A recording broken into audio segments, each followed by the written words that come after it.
ऐसा वर्ग है जो पिस के रह गया है, वो ना इधर का है ना उधर का है, और ये वर्ग है भारत का मिडिल क्लास। कोई भी पार्टी आज मिडिल क्लास के हित की बात करने को तैयार नहीं है। ऐसा क्यों है? आजाद भारत के 75 वर्ष में एक के बाद दूसरी पार्टी आई, एक सरकार के बाद दूसरी सरकार आई, और इन सब लोगों ने मिडिल क्लास को दबा के, डरा के, निचोड़ के रखा हुआ है। मिडिल क्लास और सरकार का एक बड़ा अजीब रिश्ता है। मिडिल क्लास के लिए ये लोग कुछ करते तो नहीं है, लेकिन जब जब सरकार को इनकी जरूरत पड़ती है तब तब मिडिल क्लास के ऊपर सरकार हथियार चला देती है, चाकू चला देती है, और ये हथियार है टैक्स। लाखों करोड़ों की संख्या में मिडिल क्लास टैक्स भर भर के देता है देश चलाने के लिए, लेकिन बदले में मिडिल क्लास को क्या मिलता है? कुछ नहीं। भारत का मिडिल क्लास सरकार का सिर्फ और सिर्फ एक एटीएम बन के रह गया है। सच बात तो यह है, the Indian middle class is victim of tax terrorism. आखिर ये मिडिल क्लास कौन है? टीचर हैं, डॉक्टर हैं, आईटी प्रोफेशनल्स हैं, इंजीनियर्स हैं, अकाउंटेंट हैं, बैंकर हैं, दुकानदार हैं, लॉयर्स हैं। इन जैसे हजारों सामान्य लोग जो मिलके हमारा देश चलाते हैं, ये मिडिल क्लास है। और इन सब के मतलब मिडिल क्लास के क्या सपने होते हैं? उनके कोई बहुत बड़े सपने नहीं है। वो अपने लिए एक अच्छी नौकरी या बिजनेस चाहते हैं, एक अपना घर चाहते हैं, बच्चों के लिए अच्छी शिक्षा चाहते हैं। ये सब चाहते हैं कि उनका परिवार हमेशा स्वस्थ रहे, सुरक्षित रहे। इन सब को पूरा करने के लिए एक आम आदमी, एक मिडिल क्लास का आदमी अपनी पूरी जिंदगी दिन रात मेहनत करता है और बस यही उम्मीद करता है कि उसे सरकार से कुछ थोड़ी सी मदद मिल जाए। लेकिन सच क्या है? आज अधिकतर सरकारें ना उनके लिए अच्छे स्कूल बना रही हैं, ना उनके लिए अच्छे अस्पताल बना रही है, ना उनको रोजगार दे पा रही है, और ना उन्हें सुरक्षा दे पा रही है, ना क्राइम को कंट्रोल कर पा रही है। सच्चाई है कि इस वर्ग को सबसे ज्यादा हमारे देश में परेशान किया जाता है, और कोई देश नहीं है जहां मिडिल क्लास को इतना परेशान किया जाता हो। आपको पता है, अगर एक मिडिल क्लास परिवार साल में 10-12 लाख रुपए कमाता है तो income tax, GST, toll tax, education cess, sales tax, property tax, corporate tax, service tax, registration tax, capital gain tax वगैरह वगैरह वगैरह, ये सारे टैक्स मिला के एक मिडिल क्लास की 50% से ज्यादा आमदनी केवल और केवल सरकार को टैक्स देने में चली जाती है। अब तो दूध पे भी टैक्स लगता है, दही पे भी टैक्स लगता है, पॉपकॉर्न पे भी टैक्स लगता है, यहां तक कि पूजा के सामान पे भी टैक्स भरना पड़ता है। घर लेना हो तो टैक्स, घर बेचना हो तो टैक्स, गाड़ी खरीदो तो टैक्स, गाड़ी बेचो तो टैक्स, बच्चों को अच्छी शिक्षा देनी हो तो पहले प्राइवेट स्कूल की महंगी फीस की मार, और उसके ऊपर अच्छे कॉलेज भेजने के लिए एजुकेशन लोग और उसकी ईएमआई पे डबल मार। जीते जी टैक्स तो देना ही पड़ता है, लेकिन अब तो सरकार ने ऐसी हालत कर दी है कि मरने के बाद भी टैक्स देना पड़ता है। और इस टैक्स टेररिज्म के बीच मजाल की वो अपने सपने पूरे करने की कोशिश करे। सच्चाई है कि आज एक यंग मिडिल क्लास कपल, शादीशुदा कपल, उसके लिए फैमिली प्लानिंग एक फाइनेंशियल डिसीजन बन गया है। जब वो बच्चा पैदा करते हैं तो पहले सोचते हैं, उनके मन में सब, क्या हम इस बच्चे की परवरिश अफोर्ड कर पाएंगे? कहां पहुंच गया हमारा समाज? यही सब परेशानियों की वजह से बहुत से लोग देश छोड़ के जा रहे हैं। 2020 में 85,000 भारतीय देश छोड़ के विदेश चले गए, और 3 साल बाद 2023 का आंकड़ा दिखाता है कि 3 गुना, यानी कि 2,16,219 लोग देश छोड़ के चले गए। ये हमारे देश के लिए बहुत बड़ा नुकसान और दुख की बात है, क्योंकि ये युवा जो हमारे देश का भविष्य बन सकता था, आज किसी और देश का भविष्य बन रहा है। अब ये समस्या है, लेकिन इसका समाधान क्या है? सरकार के पास पैसा जनता से आता है। अब इस पैसे को खर्च करने के 2 ही तरीके हैं। या तो सरकार इस पैसे को जनता की भलाई पे खर्च करे, शिक्षा पे, स्वास्थ्य पे, ऐसी बेहद जरूरी बुनियादी सुविधाएं बेहतर करे, लोगों का जीवन बेहतर करे, और या फिर दूसरा तरीका है कि अपने उद्योगपति दोस्तों को कर्ज दे दे और थोड़े दिन में वो कर्ज माफ कर दे, जनता के पैसे डुबो दे।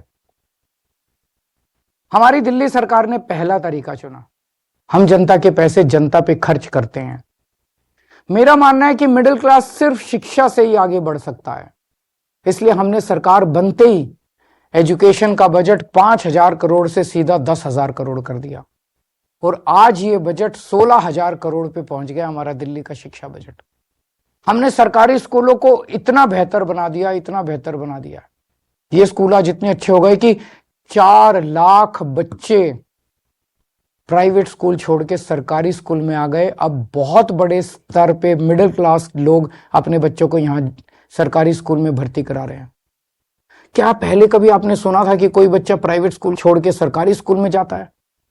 और इतना ही नहीं, हमने प्राइवेट स्कूलों को फीस बढ़ाने पे कैप लगा दी और हजारों बच्चों को उनकी सालों पुरानी फीस रिफंड करवाई है दिल्ली के अंदर। जो पिछले सालों में उन्होंने गलत फीस ले ली थी, कई स्कूलों से हमने फीस रिफंड कराई है। क्या आपने कभी एक आम आदमी को स्कूल के फीस का रिफंड मिलते हुए सुना है?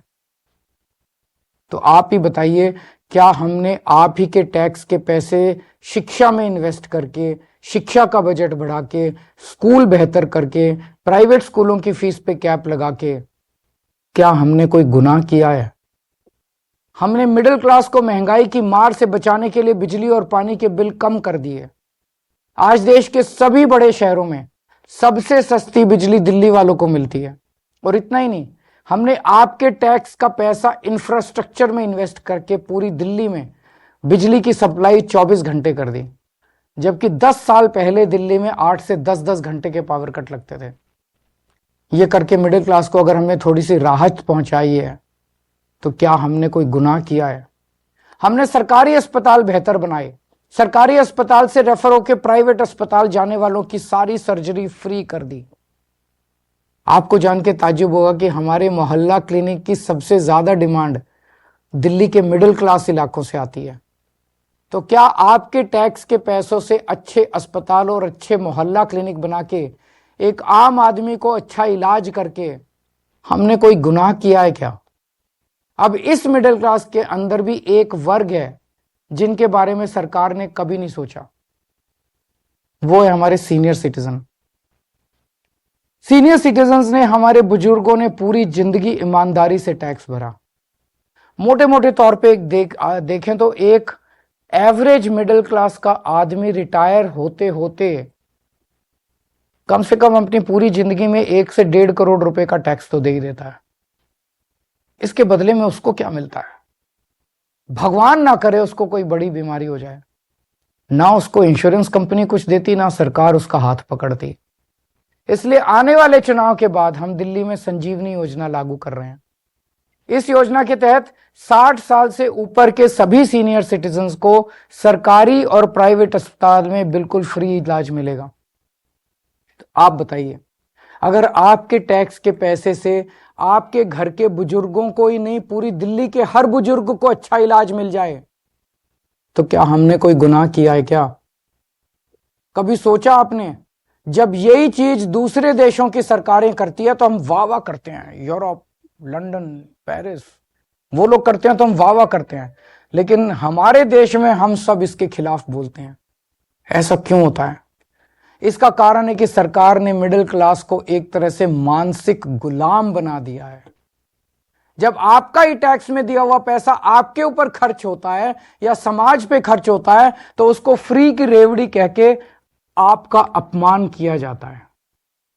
हां, यह बात तो सच है कि आपके पैसों से बहुत सारे गरीबों को भी बिजली पानी मुफ्त मिलती है, बस ट्रैवल मुफ्त मिलता है। आप सोचते होंगे मेरे पैसे से किसी और पे ये क्यों लगाया जा रहा है, लेकिन आज मैं आपसे कहना चाहता हूं, इसका जवाब मुझसे बेहतर आपके माता पिता देंगे। आज हमारे जो छोटे छोटे शहरों में मिडिल क्लास है ना, इनमें से 99% के माता पिता गरीब थे।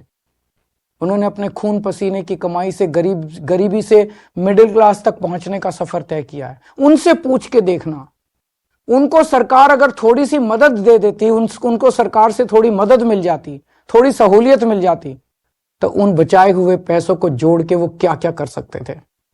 मुझे यकीन है कि उनका जवाब ये होता कि वो पैसा वो अपने बच्चों के भविष्य के लिए संवारते, यानी आपकी जिंदगी बेहतर करने में लगाते हैं आपके माता पिता।